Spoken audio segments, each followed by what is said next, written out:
Let's see if I can get rid of this. Doesn't want to move, but let's put it in the corner. All right. For those that don't know me, I've got a small telecommunication company in South Africa, and we do some antennas and telecommunication modems and so on. And yeah, so I got involved in this project to help out with AfriCube satellite. And I've been busy with the power supply for quite a while now. It's our third generation of the power supply. And I'll take you through what we found and what we've done. And we've actually got a very good solution for all our problems at the end of the day. If I can get this thing to move. Right. So from a high overview point of view, what should a power supply do, right? It should be having a capability to use solar panels to charge a battery, which is basically the satellite itself with solar panels on different sides. I'll show you some more details around that.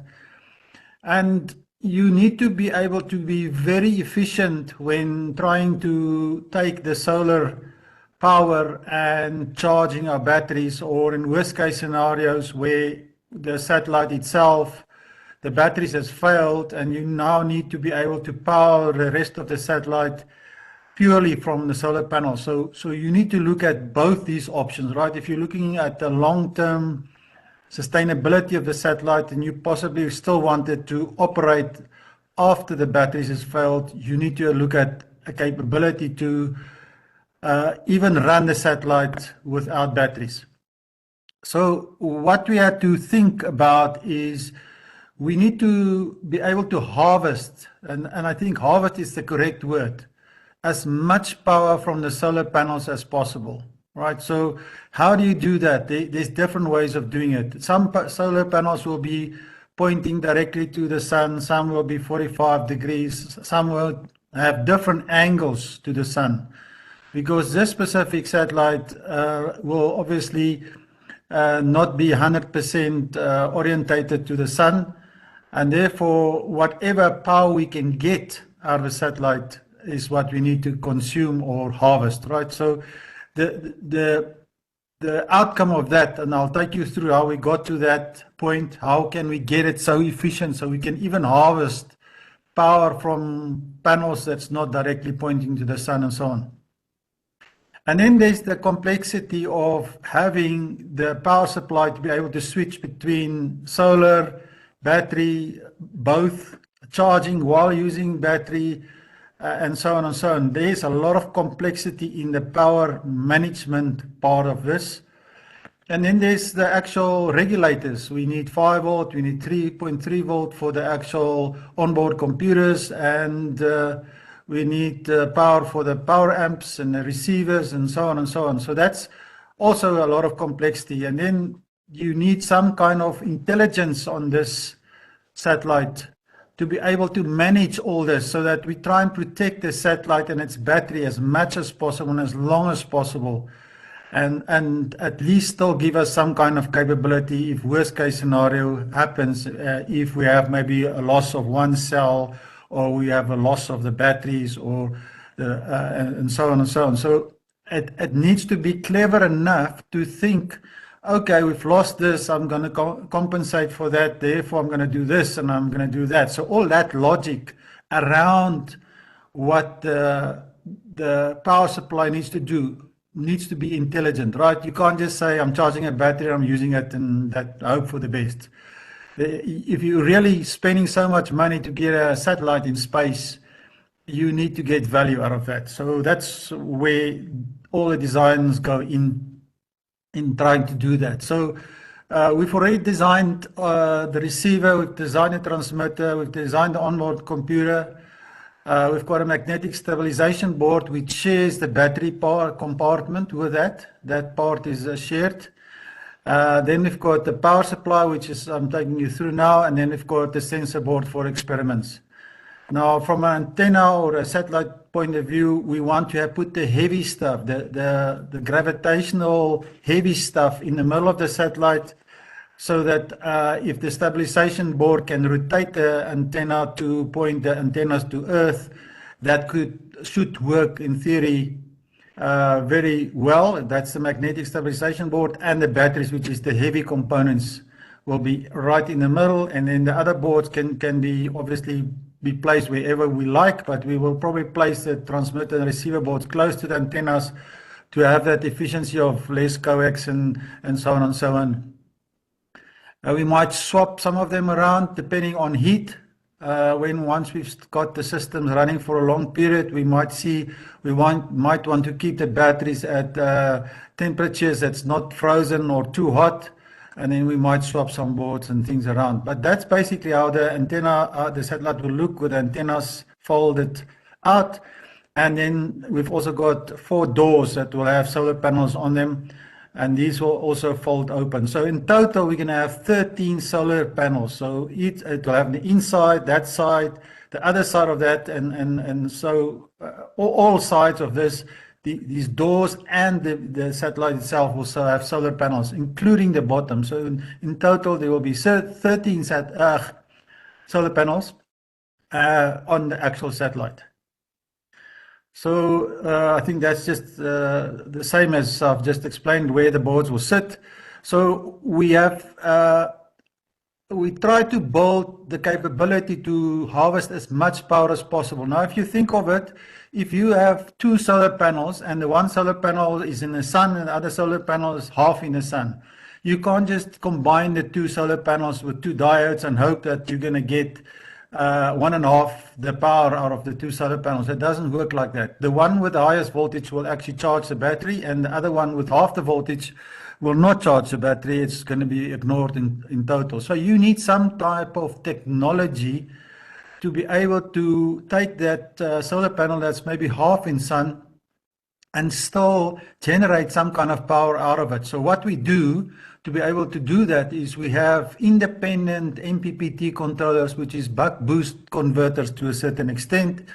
And what they do is they will, even if the one sits at, let's say, 6 volt and the other one sits at 20 volt, they can still both generate power. The one might be a little bit less power than the other one, but we can still consume the power of both panels. So that gives us the capability that if certain solar panels has got a 45-degree angle towards the sun and others has got a 90-degree, we can still harvest power of the solar panels which is not fully illuminated at a 90-degree angle. So that's where the MPPT controllers play a big role. So we harvest all that additional power. And power is a problem in space because of the amount of electronics you want to put on board. We normally run out of power quite quickly. So if we can harvest as much as we can from the actual solar panels, then we should be fine. Then we also need some special capabilities that the satellite has to be switched off with a kill switch before it's launched, and some intelligence around that. There's a remove before flight switch and all that kind of things. All they have to do is basically disable the power capabilities of the satellite in total so that nothing is on during flight to space. Then on board, we've got 2 regulators, and the regulators must be quite clever as well, because what we have in the actual controller boards as such is we need the capability to be able to run from solar as well as batteries. Now, the batteries is sitting at about 4.7 volt if it's fully charged, and then the solar panels will give us roughly voltages in from 4 to about 20 volts in space. So we need something, and that's where these intelligent MPPT controllers will come in place. They will harvest the power for us, make sure the batteries is fully charged and so on. And they've got intelligence built into them that if the battery actually fails, they will actually use the buck boost converters inside them to be able to give us power to our 3 volt and 4 volt regulators. So there's intelligence built into them to be able to generate that power for us. So there's a lot of things involved there. Then these buck boost converters must also be quite clever, that the voltage that come into them could be anything from 4 to 20 volts. And they still be able to operate and give us 3.3 volts out and 5 volts out continuously. And then we need intelligent power switching to be able to switch certain things on and off depending on how much power we have on the actual satellite. So it actually should try and protect the satellite and only have the minimum capability switched on in worst case scenarios. This is just a different picture of how we distribute the power between the actual different sections in the satellite, and that's done by the PC104 bus interface. So we've got a big connector at the back, and all these power voltages, control data, and everything that needs to be shared across the multiple boards is done. So through that PC104 interface bus. Then you need to select a proper solar panel. In fact, we did this first. We tried to get a very efficient solar panel that works and is proven in space, that will give us a good power ratio. And this is basically what we've decided on, and you can see the specifications here, and we basically say it's giving us a 28% efficiency there, and that's really the important part. So the rest is all done by the buck boost MPPT controllers to actually get these voltages and performance out of them. So here is the solar panels that we've made up, and we've tested them on ground. So there is quite a difference in the power you could get in space in relationship to what you can get on Earth. There's, I think I can't remember the exact figure, but it's probably about 15% more power in space because of the closer to the sun, I suppose, and obviously there's less moisture and noise and disturbance between the sun and the actual solar panel. So you do get a lot of power out of the sun. So these measurements was based on ground and what we can get out of the solar panels. Then we said we need to calculate how much power we can get out of those 45-degree angles, or maybe the worst case scenario, any angles in between 0 and 90 degree, right? And that's how we wrote a little program to calculate those values for us, so that we can at least get the average power capability. So it basically works out to, if you go to 0 to 90 degrees in the rotation, you will get about 50%. You can see 55% of power out of them. So if you work on any other angles and it will rotate, let's say the satellite gets launched and it will rotate in the beginning, we wanted to know what we will still get out of the solar panels roughly when they rotate. So that was the calculations there.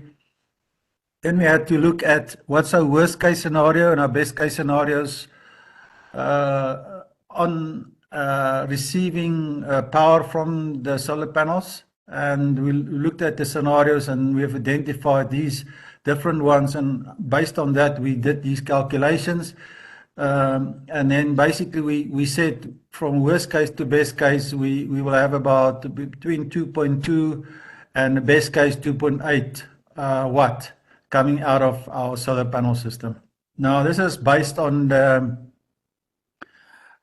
power we will generate on Earth. In space we will actually get a little bit more out of them. And that is just what kind of orbit we can probably have.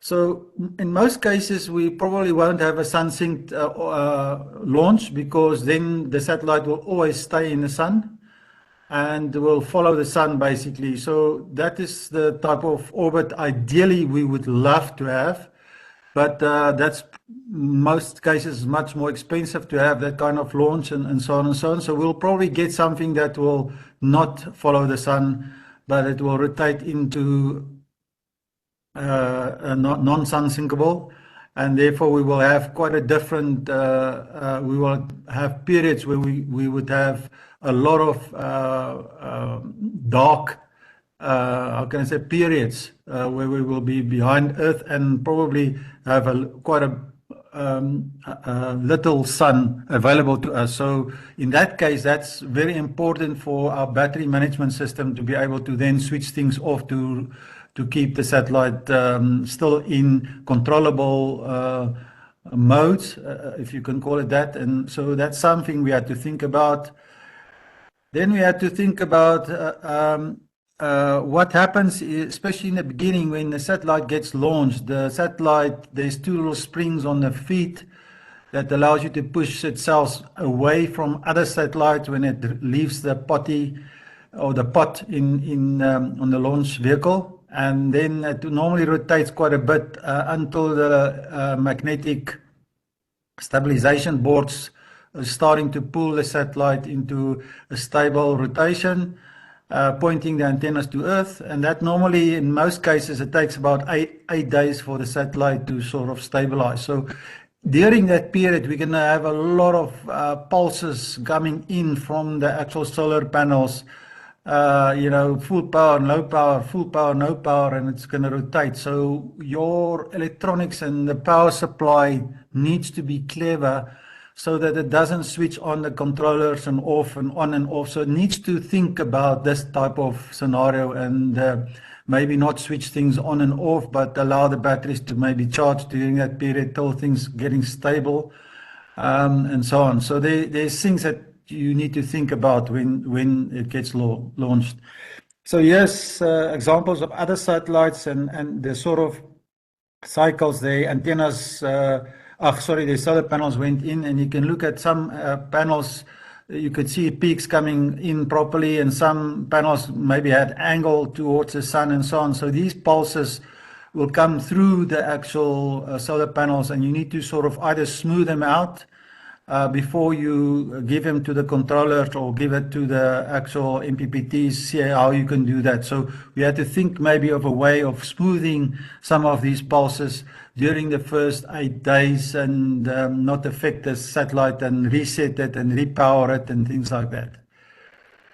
We also looked at if you get launched from, let's say, International Space Station, which is probably a worst case scenario from a launch point of view, how often will you be in the sun and how often will you be in the dark side of Earth? And roughly, if you do the calculations based on what I've done here, you will be about 66% of the time in the sun. And it's not too bad. So it means you 33% there. You'll need to run off batteries or maybe switch some of the functionality off during those periods. Then we had to look at the altitude of the CubeSat. Where will it be launched? And we looked at where most of these LEOs get launched. It's between this elevation, and then you would probably have 1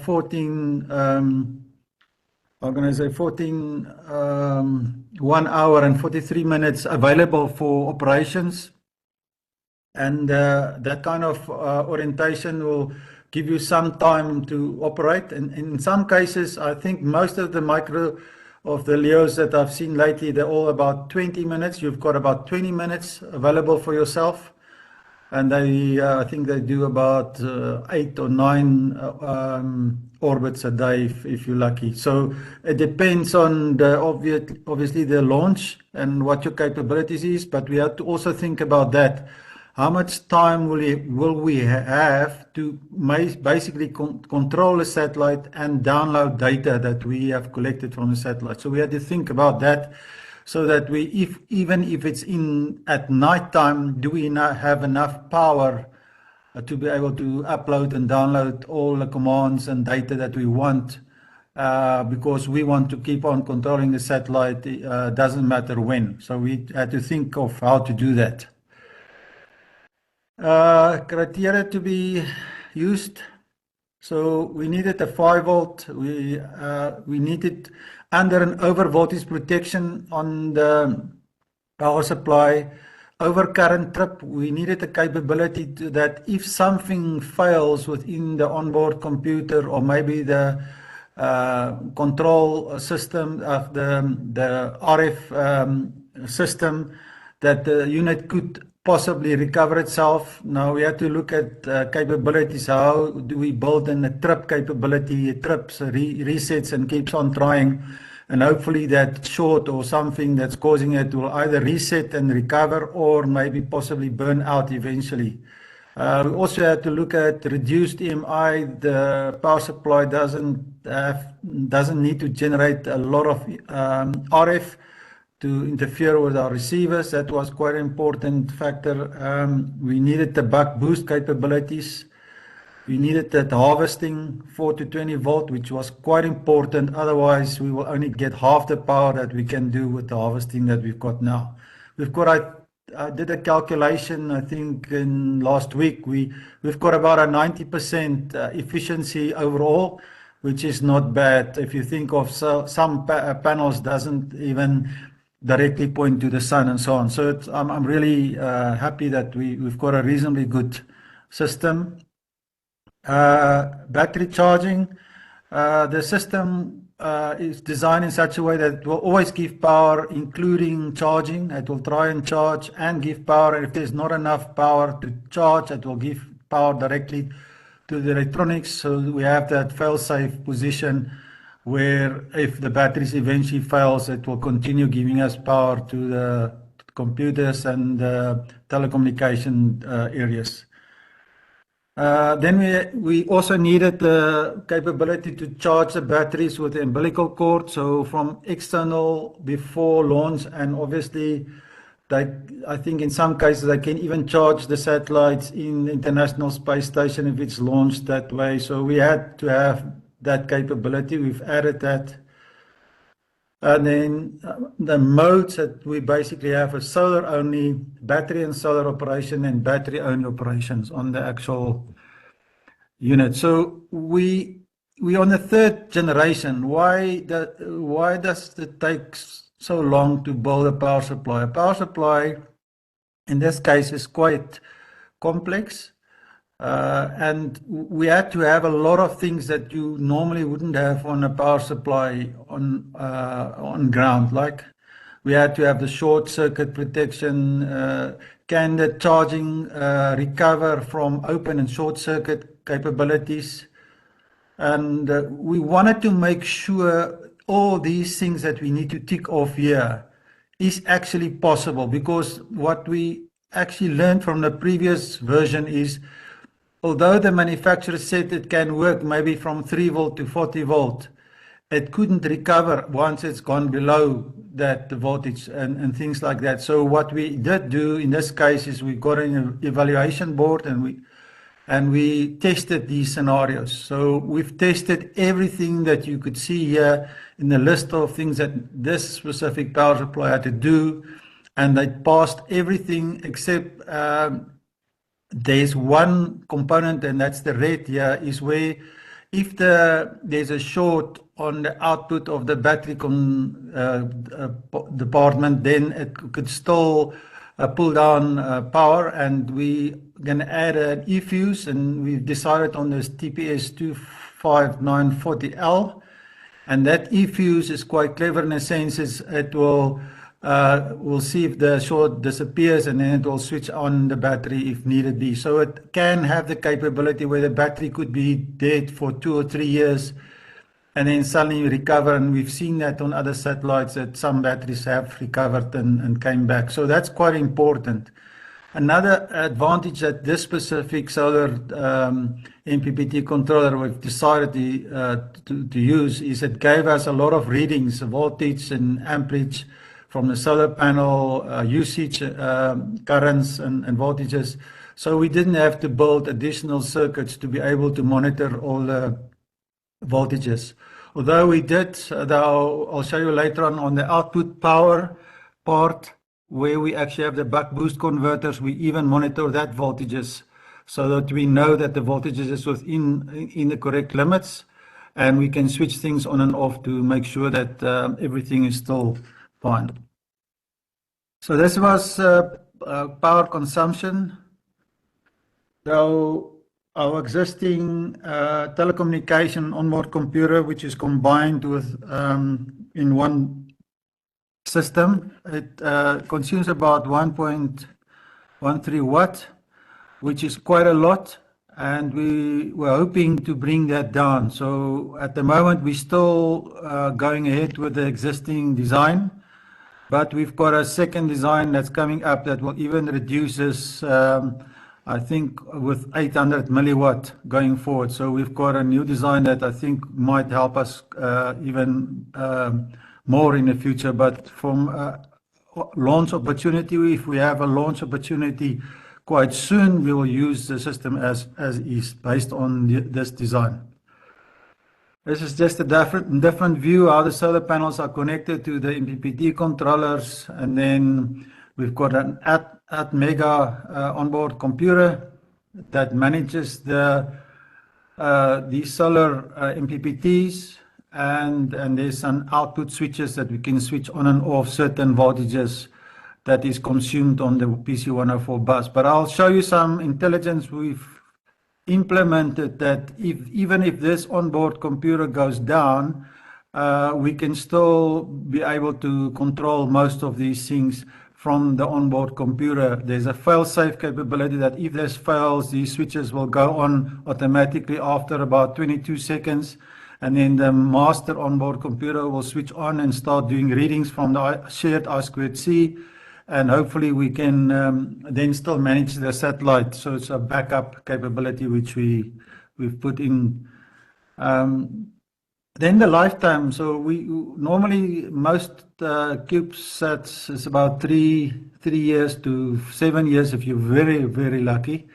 So we need to look at what we for this specific one, how long will the batteries last, and then hopefully after the battery has failed, will it still continue? So our limitation factor is the actual batteries, which will hopefully give us 3 years. And we also wanted to have a capability to be able to run off the solar panels automatically, and the switchover will happen. So that's what we needed, and we're going to run off the solar panels directly. This is voltages we tested on Earth, but this is the expected voltages on space and the currents we will get out of the controllers. So the architecture is based on this. So this is the tested output power we got when we did the evaluation board with the solar panels. So we are pretty sure we can generate this in space and hopefully even more if possible. So we think that the design is pretty solid because we have physically tested these scenarios, and that should be a guarantee that it will definitely work in space. And then we had to look at the large range of the MPPT and buck boost converters. We had to make sure that we have the capability to actually work from 4 volts up to 20 volts for some of these buck boost converters. And that's quite a big range for a capability. And we wanted to make sure that that would be a fail-safe capability, that something in the MPPTs go wrong and we're getting direct voltages straight in, because the MPPTs is quite clever. They have a built-in fail-safe as well, where they can switch in the power straight from solar into the output in case anything fails with internally. They've got an internal built-in self-check capability. So we wanted to make sure in that scenario that we can still operate as well. So power path. So we've got dual channel switches. So what we've done is in the output rails that's going to our MPPT, to our buck boost converters, our 5 volt and our 3 volt converters, that we can switch that power off and on by the onboard computer. And worst case scenario, if the onboard computer fails, that will still switch on automatically after a certain period.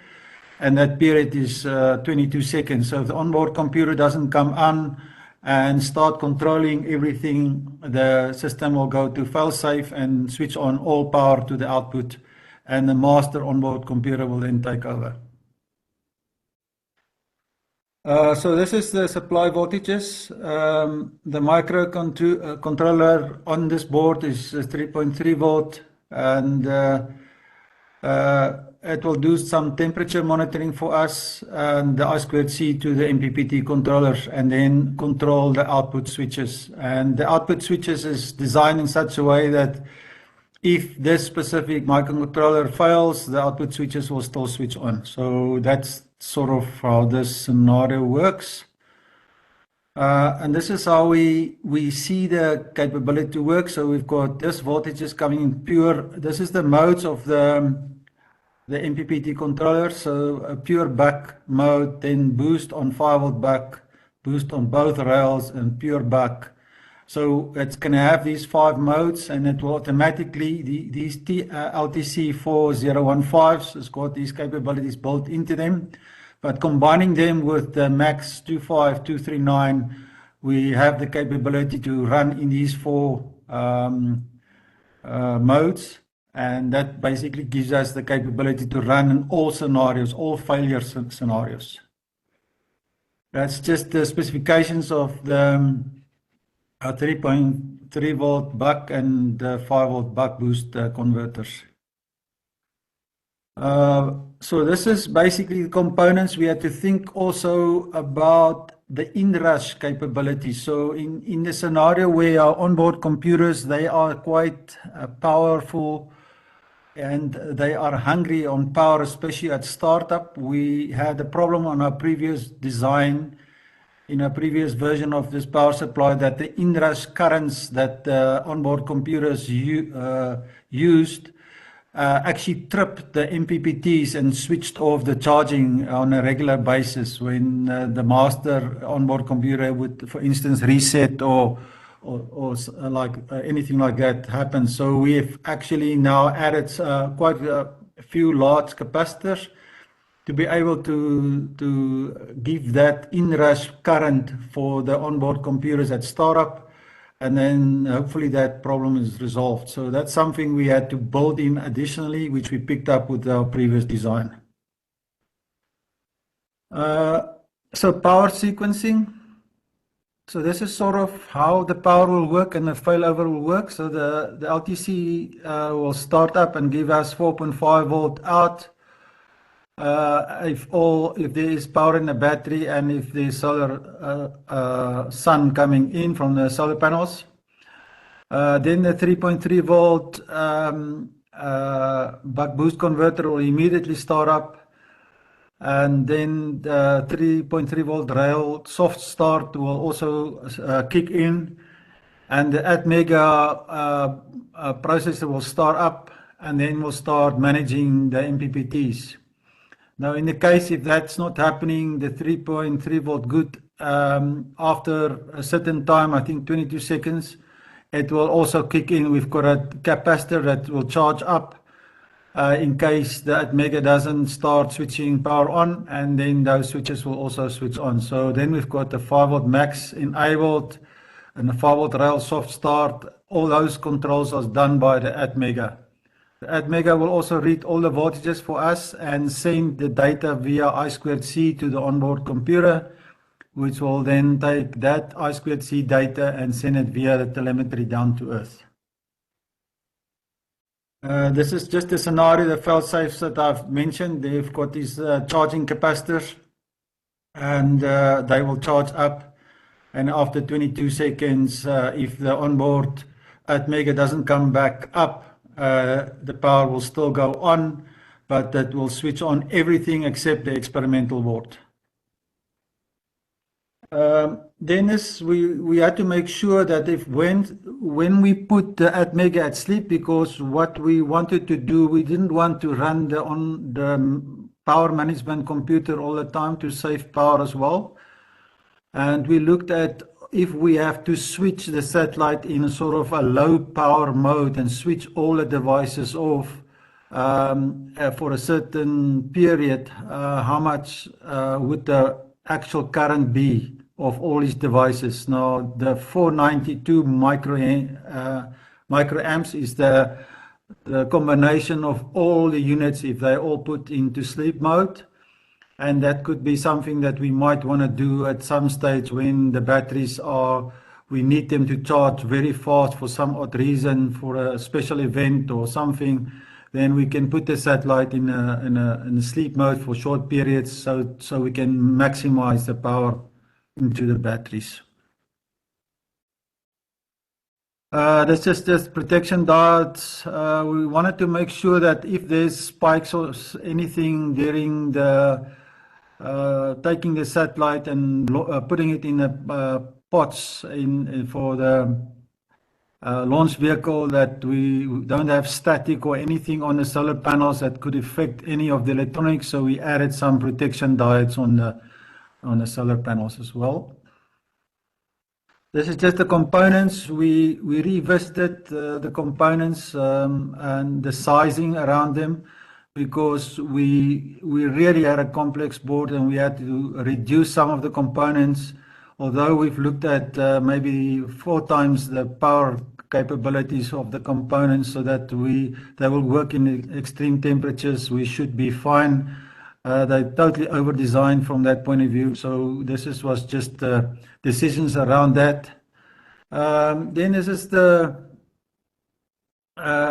design thinking we had when we designed the board. What was important that we need to think of when we did the board design? We need to look at the thickness of the tracks. We had to look at a lot of things that was important. If you read through the design documents of these individual components, there was even things that we had to do specifically for those components for them to work properly, and this was the list of stuff we had to do. This is just a list of components. It's where easy available they are. There was just one component that was it's the inductor. We struggled a bit because it's quite a big conductor. This is another decisions we made, that we have to think about. Same battery bank. We had to get those big conductors, confirm sys activity above 4.5 volt. We remember, in case the battery goes dead, we had to work up to 20 volts, and that kind of scenarios we had to think of those large buck boosts. But that's all scenarios that we considered. We basically split the board into 3 sections: the inputs, power, the boost controllers, and then the distribution to the other boards. It's a bit small, it's difficult to see, but basically it's a PC104 interfaces. We've got a lot of diodes sitting here, which allows us to, if one solar panel do go short for some odd reason, it cannot affect the power of the other solar panels. So we had these Schottky diodes in those connectors coming in, and that will solve that issue, that if one solar panel does get a short, it won't affect the other solar panels. So we've got some redundancy built in there. Here are the 6 regulators, and we've got 6 MPPTs, but we've got 13 panels. So what we're doing is we're combining 2 solar panels to 1 MPPT, and we've critically decided on exactly which panels needs to be combined. So we looked at which panels will be illuminated at the same time, so they will always work together. So we've combined all of them except number 6. Number 6 has got 3 panels, so that one is a bit of an odd scenario, but in most cases these ones will always be illuminated at roughly the same level, and therefore they should work reasonably well from a harvesting point of view. This one might not, but that's all we had space for on the board, so we couldn't put more regulators on. There's a little onboard computer. This is a MUX. We had an I2C interface, which we had to talk to all these devices on board, and we had this MUX that gave us I2C interfaces into all these devices. Then here's the 5 volt buck boost, and here's the 3.3 volt buck boost. And these little things you see here are switches that we can switch the power on and off. Let me show you. I think I've got more details there. Here's the regulator. There's the solar input, output, 5 and 3 volt. And then, yeah, that's basically it. That's a solar regulator. Here's a power management controller. Here's a little Atmega with the I2C Max. And we're reading in some voltages from the output uh, so that we can send that to the onboard computer. We've got these interrupts. You see this MBA, all these interrupts is interrupt pins that sits on the MPPT converters. And if they, in the MPPT converters, they're quite clever. If they've got an alert, that means over voltage, under voltage, over current, anything, any scenario where they're not happy, a specific one, it will give us an interrupt, and then this onboard computer will get the alert details, and it will send it down to Earth by telemetry. So we can quickly pick up that one specific controller is maybe not happy, or one solar panel is dead, or something is wrong. Then we can quickly find out what's going on. This controller, as long as it lives, will send us all this information. So this is what it can all do. Antenna, it also needs to deploy the antennas on launch. So this is also, there's two micro switches that this microcontroller will read, and then it will have to wait 6 minutes, if I remember correct, and then deploy the antennas and open the doors. That's roughly what this controller is doing. That's just the buck boost converters, is nothing much. There's the in-rush capacitors we've put in place so that we don't have the problem on the 5-volt lines for the onboard computer. Here's the separate switches that we have, which we can switch on and off. Some of them will switch on automatically. You see there's a pin and there's capacitors on them if you look at this. So some of them will switch on if the microcontroller do not switch them on after 22 seconds. So the microcontroller has got 22 seconds to decide when he wants to switch these things on. This one will never be, this one and this one will together, but this one can be controlled independent. And the reason for that is we have the experimenter board, and we might have the output power amplifier boards for the telecommunication section, which we sometimes want to switch off to save some power. It's linear amplifiers sitting there, and they will consume power even if they're not transmitting anything. So we have the capability to switch off some of that linear amplifiers as well, if need be. Oops, I don't know what happened here, but text is all white. This is the actual board, just a quick view. So we've got these connectors that's connected to the power, the solar cells. So you'll see there's two. This one is taking 3 cells. This one is taking 3 cells, panels. Sorry, not cells, panels. This one taking 3 panels, and this one is taking 4 panels. Right. So that's the scenario where they actually get connected onto this board. And then through the PC104 interface, we've got the antenna deployment, the USB charger, 5-volt power to onboard computer at 3.3 volt, and I2C to the master computer. It's just the second layer, third, and then the top layer. That's where all the components sit. So yeah, this is the 3D view of it. Solar charge controllers is quite a big chip, but it's really powerful chip. I mean, when we did the evaluation board tests with them, it was I was really surprised how efficient they are, and the fact that they can actually operate without us telling it to do anything.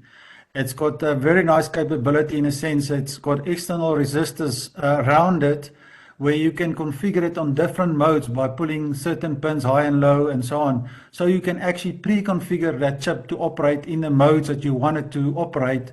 So you don't actually need an onboard computer to do management around them. It's purely, in our case, there to actually do maybe subtle adjustments if we still want to do something, or maybe to read all the statuses of all these controllers and then send that information down to Earth. So I think that's really why we chose this chip as well, because you don't actually need to control it. It can operate autonomously, and therefore we don't need to do anything in case we lose this controller. Yeah. Just the bottom, there's another view. That's the PC1 for interface. This is how we communicate to the other boards on the satellite. It's just where we send the 5-volt, 3-volt antenna release and USB 4-volts. This was our previous board, which didn't work so well because the inrush on the actual onboard computer resetted the MPPT controllers, and they never wanted to start up again, except if you take the solar panel away, bring it back up, then it reset it and start it again, which is really a logical fault, which wouldn't have worked for our requirement. On the main board computer and on this small computer, we've got both real-time clocks, which will give us a heartbeat for resetting. So it's a sort of a watchdog, and we will also up and down a certain pin, and if the pin is not correct, it will reboot that one. So we've got a little bit of a watchdog built into it, but I mean, it's not an external watchdog, but I think it's good enough for the purpose we want to use it for. What is space-graded batteries? The batteries needs to be very good and live as long as possible. I think the biggest problem is temperature. Batteries and temperature effect on batteries is quite big, and therefore we had to look at what batteries is the best. But after putting our battery criteria in there and then start looking at statistics in what space industry is using from batteries, it was quite surprising to see that they're actually using generic batteries and not very specialized batteries. But basically we need to have 65% of the time we will probably be in sun, and 28% of the time we will be in the dark. So we need to be able to run most of the electronics in that 28% from batteries, and we need to have to do some calculations on that. And then we also weight how heavy is the batteries. It's a real problem as well, and space. But we basically got to conclusion by looking at other microsatellites and other technology or other satellite manufacturers, what they use to sort of get a feel of what is the mainstream. And then we looked at some graphs and statistics of some universities that did some investigations, and we came to the conclusion that we're going to go with lithium ion at the end of the day, which is this selection here. So that's basically the battery. We will probably not use the default ones that we get from China, but more a high-spec version to give us hopefully a longer lifespan. But roughly that's 2 of those batteries is what's going to operate our satellite. Here's some more specs on studies that other universities and companies has done, and we matched our capability against this over the power that we require, and it's a best fit for what we need. This is our test jig. This is how we test our batteries and our solar controller. So we've got a flat pack here at the bottom left-hand side. This unit here. You can plug in an onboard computer, a power supply, batteries, and you can start testing stuff between them. And then here's our little battery board. We have to redo this one a little bit. Here's our magnets, and I think there's another magnet that sits here, which is not on this board. But basically, this is the the board that will do the orientation for the satellite as well, including the batteries for it. So we're going to redo this little board a little bit to fit these 2 batteries horizontally, and we're going to mount it with two PC board plates on both sides. We were thinking of 3D printing some molds for it, but been warned that using 3D prints will degas in space and things like that, so we can't do that. Yeah, I think that's it from me.